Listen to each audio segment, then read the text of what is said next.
السلام عليكم ورحمة الله وبركاته. ازيكم يا حبايبي؟ النهاردة هنبدأ في الوصفة بتاعتنا على طول من غير ما نقول مقادير ولا حاجة، لان هي ملهاش مقادير، انتي بتحكمي مقاديرك. بس قبل يلا ما نبدأ، لايك وشير وسبسكرايب وكومنت جميل منكم بدعوة حلوة جميلة زي قلوبكم البيضة. يلا نبدأ في الوصفة على طول النهاردة، وهتعرفوا هي الوصفة ايه في الاخر. انا معايا كام قطعة من اللحمة زي كده اهو، هنزلهم على طول في معلقة سمنة على شوية زيت،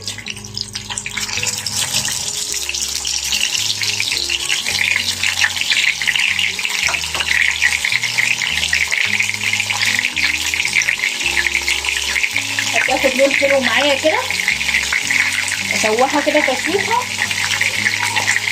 خليكم معايا، هي كده اتشوحت معايا زي ما انتم شايفين. احط شوية كمون وشوية كزبرة وهحط شوية بابريكا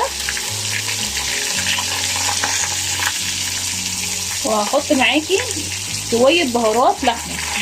بهارات اللحمة عبارة عن ايه؟ اطحني شوية ورق لوري على شوية حبهان على شوية حبة جوز الطيب على حبة ورد، بتبقى تحفة جدا جدا يا جماعة. خلاص انا كده شوحتها في التوابل. هنزل ببصلتين انا مقطعاهم جوانح، انت قطعي التقطيعه اللي انت بتحبيها. برضو لسه الوصفه بتاعتنا ما بانتش، دي مش كباب حله، هوريكم في الاخر هي الوصفه بتاعتنا ايه.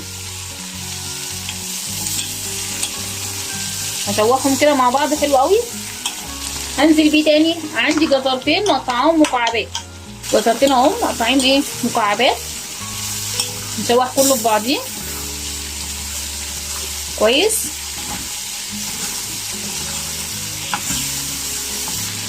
مقطعه قرن فلفل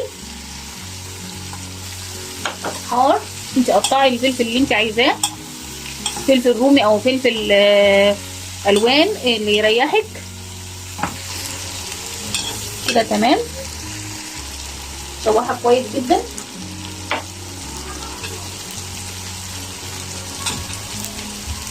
معايا فصين توم اهم اللي انا كنت عاملاهم معاكم، لكن التوم اللي انا كنت عاملاه في التوابل اهو، فصين توم.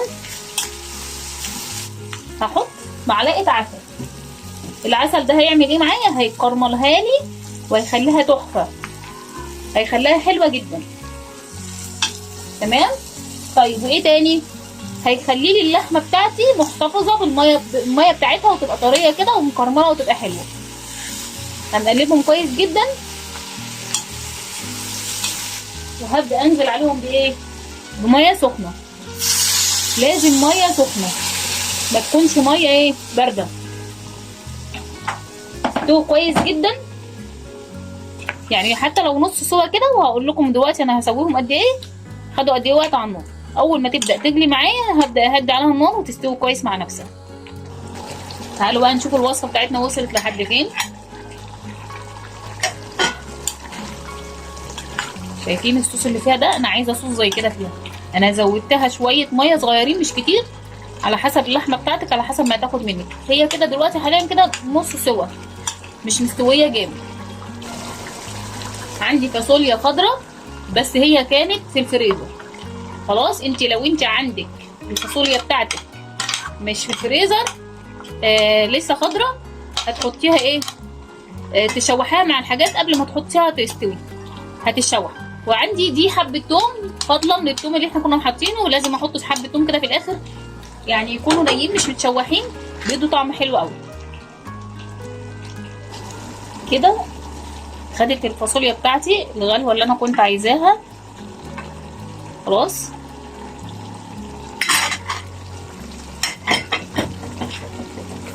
طيب ايه بقى اللي ناقص معانا؟ الملح، لان احنا ما حطيناش ملح خالص للحمه عشان اللحمه بتاعتنا تستوي، ما حطيناش ملح. خلاص هنحط الملح بتاعنا.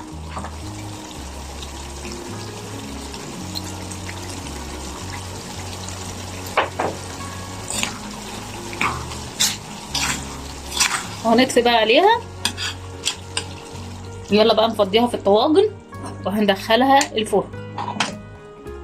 وكده الطواجن بتاعتي يا حبايبي خلاص انا كده غرفتها، هدخلها بقى الفرن. وكده يا حبايبي الطواجن بتاعتنا بعد ما خلصت وطلعت من الفرن، يلا بقى بألف هنا وشفا على قلوبكم وعلى قلوب كل حبايبكم، وكل حاجه بتعملوها بألف هنا وشفا. بس قبل ما نقفل الفيديو بتاعنا ما تنسونيش في لايك وشير وسبسكرايب، كومنت جميل منكم كده حلو. يلا باي، اشوفكم في فيديو جديد، اسيبكم في رعايه الله، مع السلامه.